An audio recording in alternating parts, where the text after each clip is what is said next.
Good afternoon. Just one element at the top today. A Russian court has sentenced Jehovah's Witness Alexander Evshin to 7.5 years in prison for his religious practice, marking a new record-length sentence for a Jehovah's Witness for one's religious belief. The United States condemns Russia's continued crackdown on Jehovah's Witnesses and other peaceful religious minorities in the strongest possible terms. The United States affirms that as a matter of human rights, all people are entitled to believe or not to believe according to the dictates of their own conscience. So with that, Matt, do you want to take it over? So I've got a bunch of sanctions questions, but they're on different countries. So I'll just start with one, and then we can move on, and I'll try to come back to the others. First, on Yemen, I was not here yesterday. I'm sure you missed me. But I understand that during the briefing, you mentioned that the leaders of the Houthis had not actually been removed from all sanctions, that they are still sanctioned under some authorities, and that the removal of the FTO designation did not affect those. So I'm just wondering, given the fact that the Houthis seem to have stepped up their activity, their offensive operations in Yemen, in which critics of this administration say is a response to your removal or is somehow related to that. Why did you remove this one layer of sanctions and then leave the other on? Because it seems that they're still impacted by sanctions. Sure. Well, Matt, we covered this at some length yesterday, but let me just reiterate what we discussed. You heard from the Secretary himself when he was standing right here, I believe it was 2 weeks ago to the day, when he was asked about his priorities for the areas that he wanted to review on an exigent basis. And he raised the Houthi designation, the designation of Ansarallah as a broad movement. And he said very clearly that the United States, as do bipartisan members of Congress, as do the United Nations, as do humanitarian aid organizations, that we had profound concerns about the implications of that broad designation for the people of Yemen. Yemen, now home to the world's worst humanitarian catastrophe, noting, as I believe the Secretary did at the time, that some 80% of Yemen's civilians live under Houthi control. When the Secretary, and we confirmed this on Friday, when he communicated to Congress his intent to remove the designation of Ansarallah as a broad movement, we made very clear that it has nothing to do with our view of the Houthis and their reprehensible conduct. We spoke forcefully and in no uncertain terms about their attacks on our partner, Saudi Arabia, which, as you alluded to, have continued, their kidnapping of American citizens, their malign influence throughout the region. We reiterated that the intent the Secretary has communicated to revoke this broad umbrella designation instead is about those humanitarian implications. The fact that as a country, we do not want to do anything that would worsen the plight of the millions of Yemenis who live under Houthi control. And again, it was the considered assessment of bipartisan members of the Hill, the United Nations, various humanitarian aid organizations, that a broad designation would do just that. And so that's why yesterday I went to some links in explaining that just as the Secretary has an intent to remove that broad designation, we will continue to keep up the pressure on the Houthis. If the Houthi leadership is under any illusion that the intent to revoke this designation suggests that we are going to let up the pressure on them, they are sorely mistaken. I mentioned yesterday that we continue, and you alluded to this, have designations on the Houthi leadership. Ansarallah leaders Abdul Malik al-Houthi, Abdul Khalik Badr al-Din al-Houthi, and Abdul Yahya al-Hakim. they all remain designated under both UN sanctions and are sanctioned under Executive Order 13611, which is related to acts that threaten the peace, security, or the stability of Yemen. Our goal, as we have said, and as the president, in fact, alluded to last week when he was here, our goal is, in the first instance, to support the diplomatic process, to move that forward under the auspices of the UN Special Envoy Martin Griffiths. Our goal and our plan is to help our Saudi partners defend themselves, and just as we take prudent steps like this, or intend to take prudent steps like this, to alleviate, or at least not worsen, the suffering of the Yemeni civilians who live under Houthi control. So, in fact, there is no change to any sanctions on these individuals. There is no change. So, what was the, what was the point then?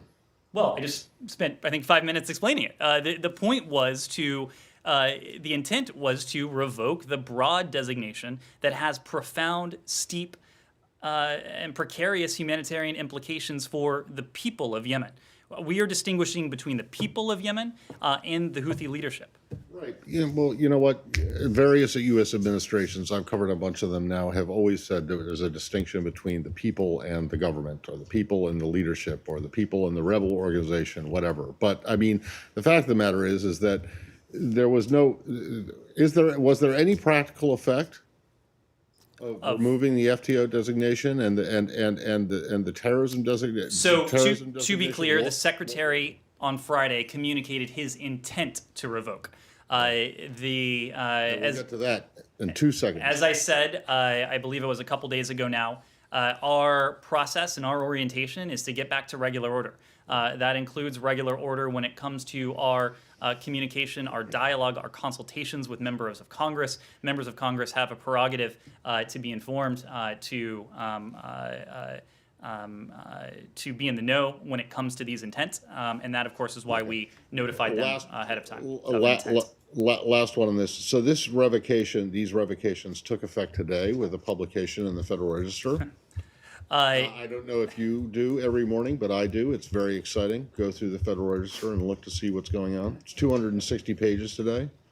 The only two notices that are in the Federal Register that there is no link to, in other words, you can't click on it, you can't see what the document actually is, are these two revocations. Yes, and I can explain that.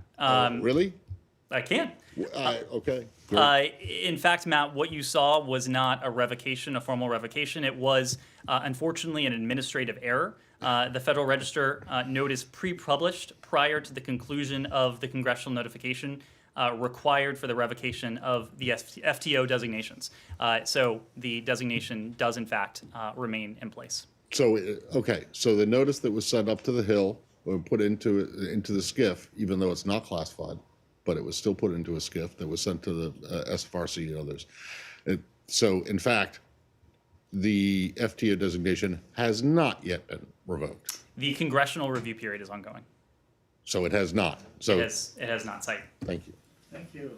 Now, changing topic. Okay. The Palestinian-Israeli issue. Ned, the Israeli press is saying that Israel is aiming to pressure you guys to tie whatever restoration or resumption of talks with the Palestinians or relations or aid or anything to them committing themselves to refraining from going to the ICC. Is that what's going on? I'm sorry. Could you repeat that once more? Yes. Condition resumption of relations and aid to the Palestinians to them refraining from going to the ICC. Look, we have spoken here before about our intent to provide assistance to the benefit of all Palestinians, including to Palestinian refugees. We are in the process of determining how to move forward with the resumption of that assistance, consistent with U.S. law, consistent with our interests. Right, but you're not going to make that contingent on them refraining publicly from going to the... We are going to make it contingent on our values and our interests. Just a couple more, if you would indulge me. The Secretary of State said Monday, when he, on his interview with CNN, that he asked, actually, he appealed to both sides not to take any unilateral measure that may, hinder whatever process may go on. Today, the Israeli press is also reporting that the Jewish National Fund is set to approve a new policy on Sunday that will allow the organization to officially purchase land in the West Bank for potential expansion. Now, this did not happen in the past, and the U.S. has looked, not too kindly on such an effort. What would be your reaction if this happened?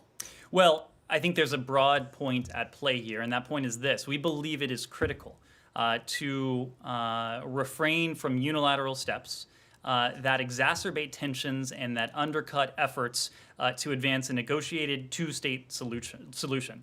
And unilateral steps might include annexation of territory, settlement activity, demolitions, incitement to violence, the provision of compensation for individuals imprisoned for acts of terrorism. We have continued to emphasize that it is critical to refrain from all of those activities. Last one, really quick. Now, also the Secretary of State, did not respond to a question on East Jerusalem.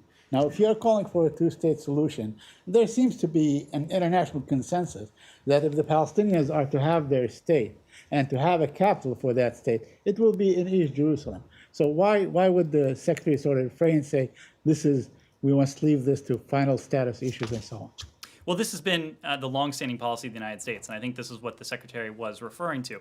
The ultimate status of Jerusalem is, in fact, a final status issue, which will need to be resolved by the parties in the context of direct negotiations. That is not a change to longstanding policy. One more on the Palestinian issue. Yep. So it's not longstanding policy. The previous Secretary of State issued guidance saying that he does not think that Israeli settlements in the West Bank or other Palestinian land are illegal under international law. Mm-hmm. Is that still the policy of this administration? Do you still abide by that guidance? Has the guidance been revised or is it being reviewed? We abide by the principle that I just invoked in response to Saeed's question. We believe it's critical for Israel and the Palestinian Authority to refrain from unilateral steps that exacerbate tensions and undercut efforts to advance a negotiated two-state solution. So there has been no change in the Secretary's revocation of the Hansel memorandum?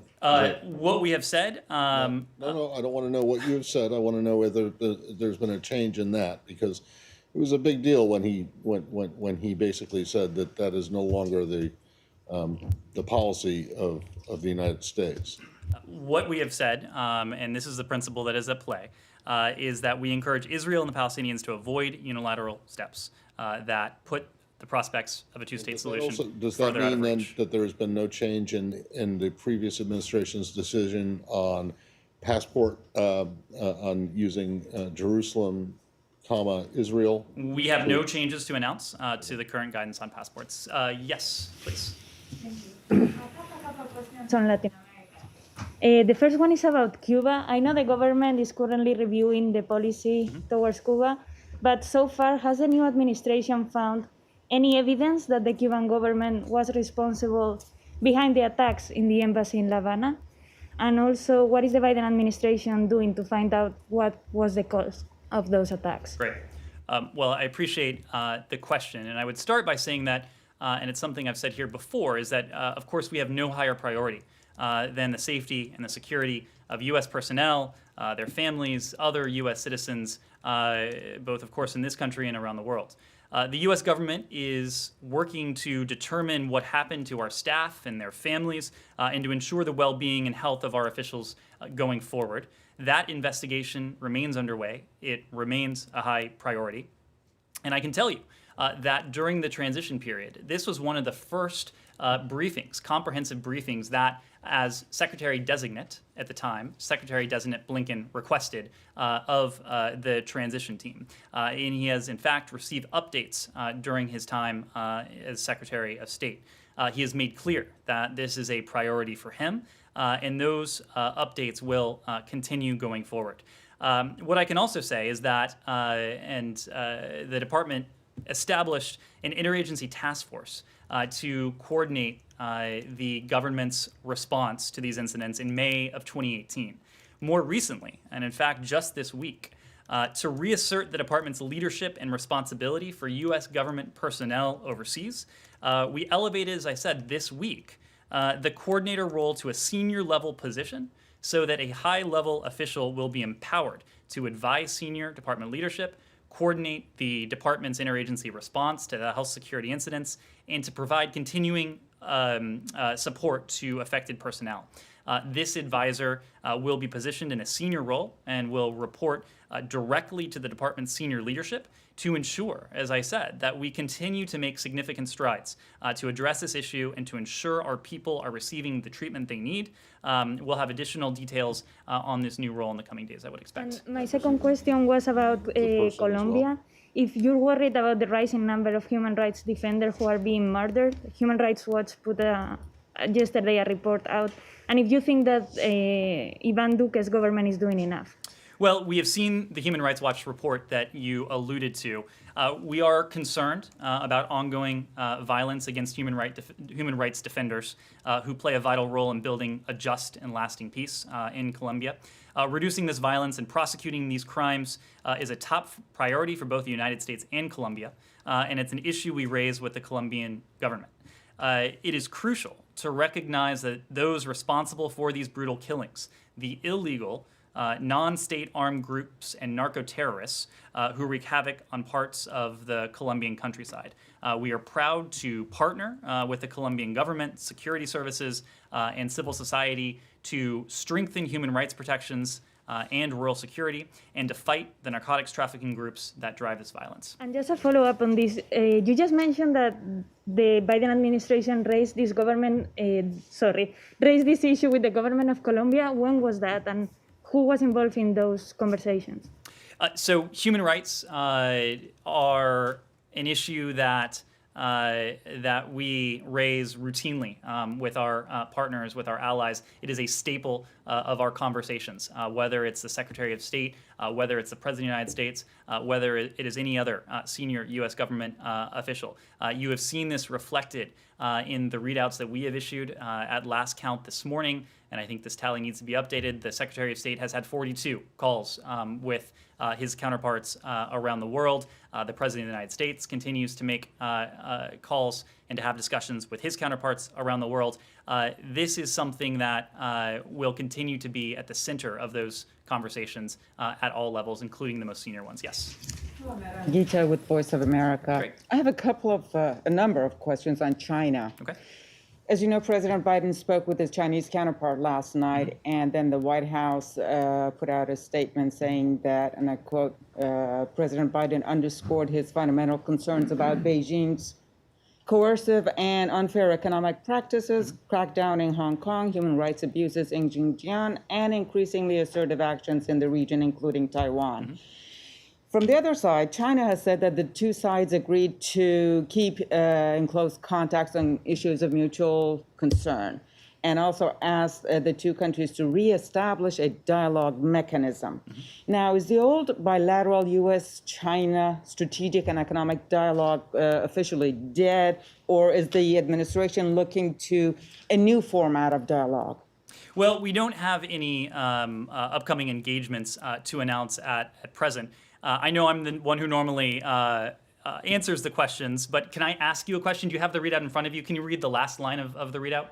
Not the entire thing, but President Biden underscored his fundamental concerns about Beijing's coercive and unfair economic practices, crackdown in Hong Kong, human rights abuses in Xinjiang, and increasingly assertive actions in the region, including towards Taiwan. Well, there's a final sentence there in that readout from last night that I think really helps to contextualize what our posture is towards Beijing. And it made very clear that even though the readout broadly made clear that even though we see this relationship through the lens of competition and our broad posture vis-a-vis China is to work to position ourselves to compete and to outcompete with the Chinese across any number of realms.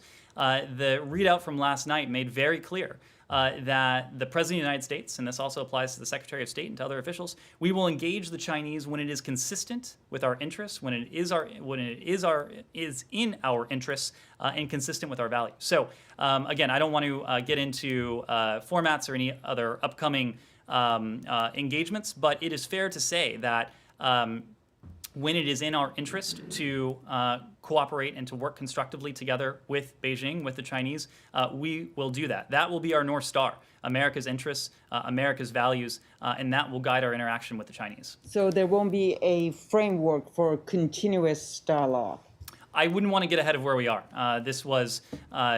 We are just a few weeks into this administration. Last night, it was the first discussion between President Biden and President Xi. As you know, Secretary Blinken spoke with Director Yang just less than a week ago. We are still in the initial stages of our engagement with the Chinese.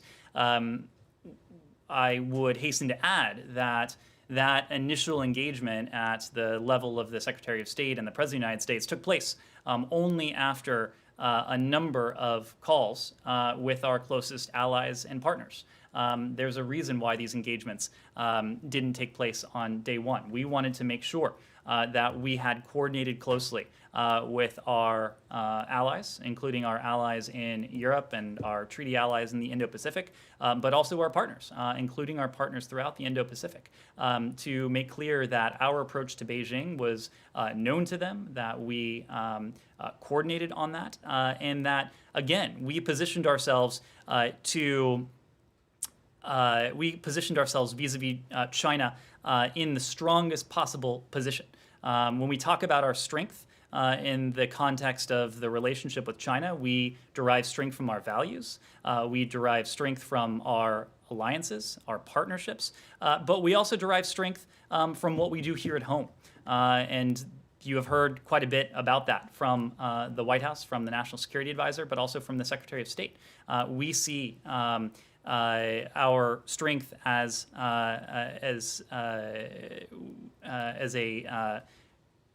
our domestic capabilities, our workforce, our education, our technology, the steps we take to protect our supply chains. All of that are important sources of strength that will propel us, again, to compete and to outcompete with the Chinese when we must, and when it is in our interest to cooperate with the Chinese, we'll do just that.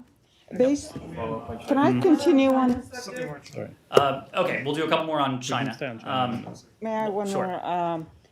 All right, based on the values that you just mentioned, on the Beijing 2022 Winter Olympics, there's mounting calls for the games to be moved from China over the human rights records. And the U.S. determination that the Beijing government has engaged in genocide against the Uyghurs. Does the U.S. support such call? Well, as you said, these Olympic Games are in 2022, so they're some time away. I think what is true is what I said just prior to that, is that we are consulting closely with our allies and our partners at all levels to define our common concerns and to establish our shared approach to China. I wouldn't want to get ahead of things. We are in early 2021. We'll have plenty of time to talk about 2022 as in the ensuing months. China still, Karen? Both the Secretary and the President and various briefers have said, as you said, that we're willing to cooperate with China when our interests are served by it. And specifically, they have mentioned climate and nonproliferation. I wonder if there are any other issues you foresee where there can be cooperation. Where would that kind of cooperation go? What do you foresee? And I had another question on Palestine, if you ever get back to that. Well, I think the two you mentioned are strategic areas of cooperation, potential areas for cooperation, I should say. It is manifestly in our interest to take on the existential threat of climate change, especially with the world's number 2 emitter.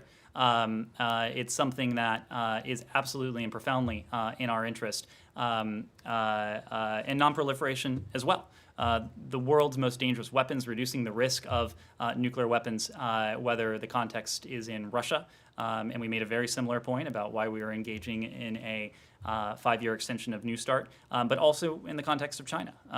Those are two areas that are in our broad strategic interest. Now, I don't want to rule out that there may be tactical areas of cooperation going forward. But again, our North Star is going to be those interests consistent with our values together with our allies and partners. Can I ask you, China? China, yep. Can you clarify the decision to withdraw this proposed rule from the Trump administration on universities being required to report contacts with Confucius Institutes? Yeah. Does the administration plan to resubmit that rule? And then I just have one more. Sure. Well, I'm glad you asked because there's been some misreporting on that. So allow me to give just a little bit of background.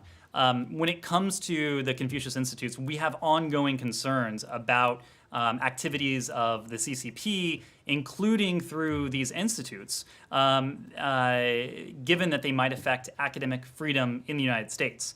The State Department, as you know, designated the Confucius Institute U.S. Center as a foreign mission of the PRC. That stands. Now, reports asserting that the Biden administration withdrew the draft DHS rule from the Federal Register, that's just not true. It's false. The Trump administration never submitted it to the Federal Register in the first place because OMB never completed its review of the draft rule during the Trump administration. It was stuck in OMB's interagency review on Inauguration Day, as we understand it. On that same day, on Inauguration Day, the White House Chief of Staff, Ron Klain, released a memo freezing all regulatory process very similar to those submitted by his predecessors in that position. That freeze meant that it was withdrawn from the review process and would need to be resubmitted.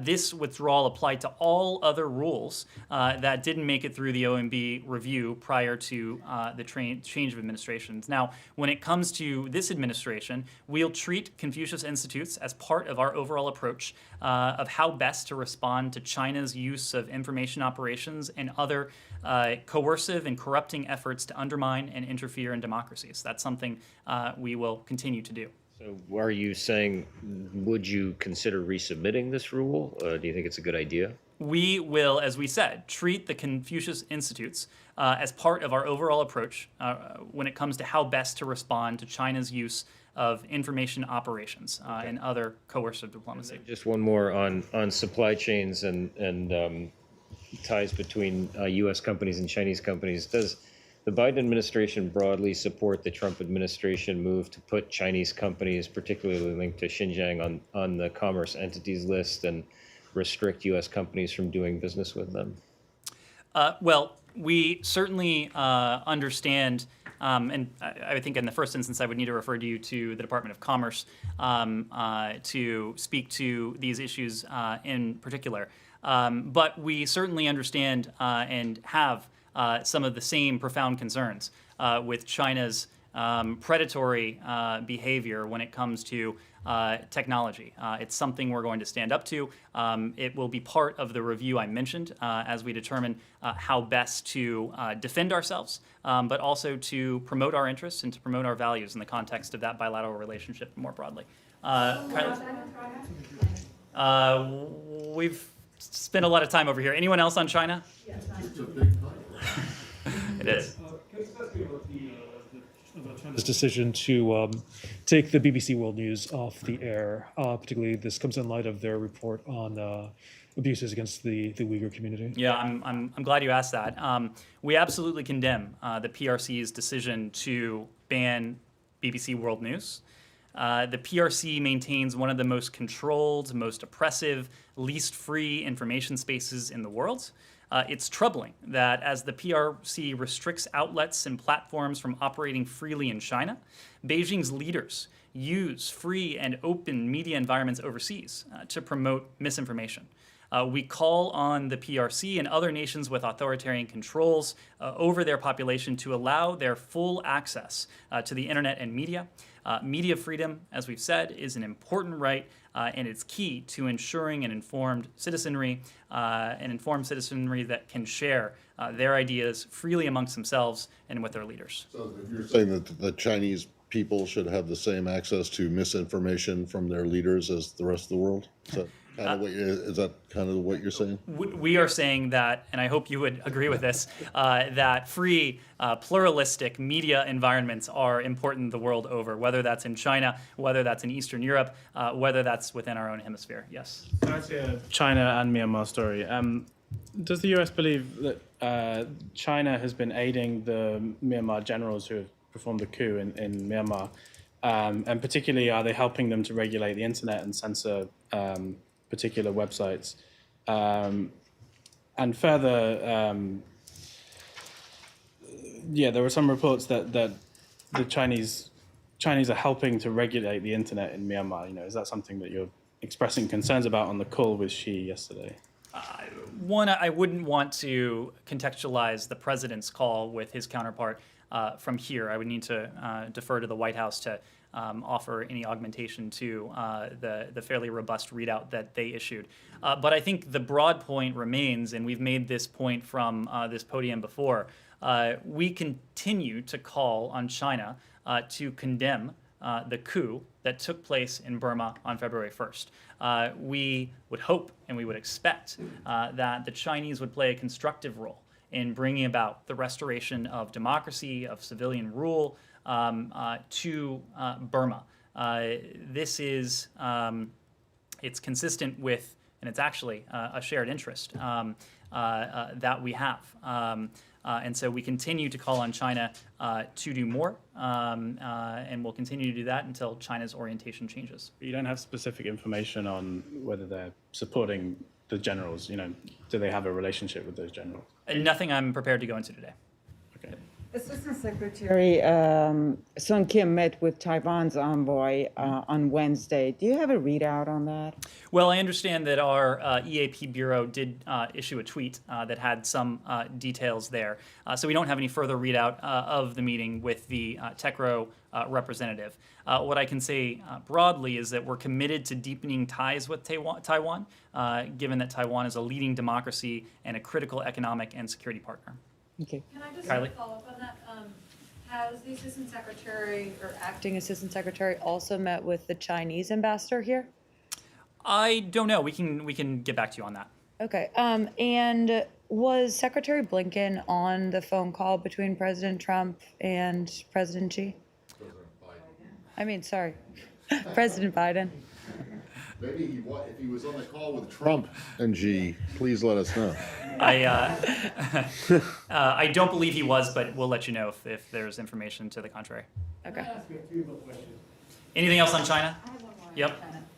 Since Tuesday, has the U.S. seen the WHO report on their visit to China? And can the U.S. say whether or not they share the conclusions that it is unlikely that the virus emanated from a lab? Well, we spoke about this a great deal earlier in the week, and we said at the time that we note the importance of the ongoing work of the international investigation team into the PRC. The WHO Origins Inquiry should be granted full, transparent, and complete access required to fully conduct a thorough scientific investigation into the critical question of the origins of COVID-19, wherever it may lead. I went to great lengths earlier this week to say that we look forward to reviewing the findings, the science, the data ourselves, to marrying what the WHO team has found with what is in our own holdings, including within our intelligence holdings.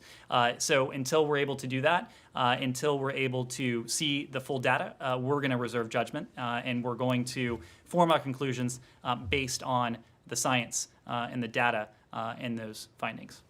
I want to ask a Cuba question, if I may. Okay, a month ago today, in one of its last acts, the former administration listed Cuba as a state sponsor of terrorism. Can you update it on what is happening? Are you going back to détente with Cuba? Are diplomats going to be going back? Some of the diplomats that were withdrawn. Just update us on the Cuba. Well, I think when it comes to Cuba, we have there are broad principles at play for our orientation towards the country. First, support for democracy and human rights will be at the core of our efforts through empowering the Cuban people to determine their own future. And second, we believe that Americans, and especially Cuban Americans, are the best ambassadors for freedom and prosperity in Cuba. You've heard me say in this briefing and previous briefings, again, that we are committed to making sure that human rights are a core pillar of foreign policy.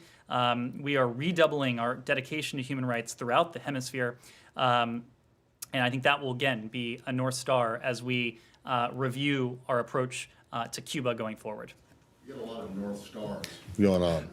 I think every time it's been interests and values, and interests and values are inextricably linked when it comes to Can I follow our on human that rights. on Cuba? And this is a very specific question, so if you could, if you don't have an answer, I understand. But if you could take it, and that is that you probably know that the Cuban government has introduced COVID restrictions requiring people coming into the country to quarantine in hotels. Well, Americans and Cuban Americans are not allowed under, or they can, I suppose, but then they're subject to Treasury penalties to stay in almost all Cuban hotels. So as part of the review into the Cuba policy, is this something that you guys are looking at with an eye toward perhaps doing it more urgently than other parts, or are these people who are going in just SOL? You're right. Let me take that question back. I think that our review of our approach to Cuba is very much ongoing. But let me take that question back and see if we have anything we can add. Sean? Poland. Polish authorities today announced charges against Marta Lempart, a leading abortion rights activist. I was wondering if the United States has any comments on this, and any comments more generally about the trajectory in Poland. Sure. Well, when it comes to these charges, we are aware of the charges against Marta Lempart. We're watching the situation very closely. Promoting, advocating, and defending freedom of speech, the right to peaceful protest, and judicial independence, these are critical to every democracy. Poland is a valued NATO ally. We consult with regularly on a range of issues. We are committed to strengthening our partnership with Poland and advancing the administration's commitments to supporting democratic institutions, human rights, and the rule of law. Of course, the charges today, I think, are part and parcel of a constricting space for civil society within Poland. So we do have broader concerns, including the proposed media tax that has been unveiled recently as well. As I was saying, in the context of a very different media crackdown, we're committed to supporting a diversity of independent media voices and opinions, which we believe are essential to vibrant democracies. Yes. On Iran, Michael Crowley, good to see you. Oh, yeah. Hi. Didn't recognize you behind behind the the mask. mask. Yeah. President Obama used to say before the JCPOA that it was unacceptable for Iran to obtain a nuclear weapon, explicitly ruled out containment of a nuclear Iran as a policy option, and reserved all options to prevent Iran from obtaining a bomb. Does this administration view it as unacceptable for Iran to obtain a nuclear weapon? President Biden, candidate Biden, they have been very clear. Our policy will, as a candidate and as president, Joe Biden has been very clear. We will not countenance a nuclear-armed Iran. Our approach, and as we have talked about, we are pursuing a diplomatic one, will be to ensure that Iran can never acquire a nuclear weapon. That was at the crux of the 2015 Joint Comprehensive Plan of Action. It will be a guiding principle of our approach towards this challenge. Period. We've got on Iran one last question. I know we've gone on for a long time. Thank you. You've been saying from the beginning of the podium about Iran that the administration is consulting with friends, partners, allies, and Congress on how to approach this issue, the nuclear issue, and the agreement. Now, Iran just announced that they're going to have their presidential elections in June. The West considers the present Iranian president as moderate. And there's a lot of talk about hardliners possibly being in the pool for the next presidential race. What is the administration looking at as its approach to Iran, whether you're thinking about right now dealing with the so-called moderate Rouhani or is it an overall comprehensive approach that you're looking at, that irrespective of who is the president and his approach? I think we aren't looking at it in those terms. We are looking at it through the lens of our national security, of the security of our partners and allies in the region. And that's why, in response to Michael's question, I was very clear that our policy, the president's policy, at its core, is an understanding that Iran cannot be allowed to develop a nuclear weapon.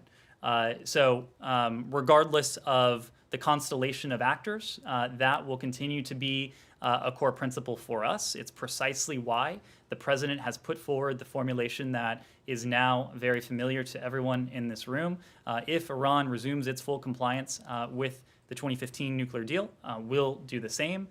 We'll seek to lengthen and strengthen the provisions of that deal. We'll use it as a platform to build and to negotiate follow-on agreements to address other areas of Iran's malign activity. That will be our approach. I don't think we are going to let developments elsewhere dictate any changes to that approach. Thank you very much, everyone.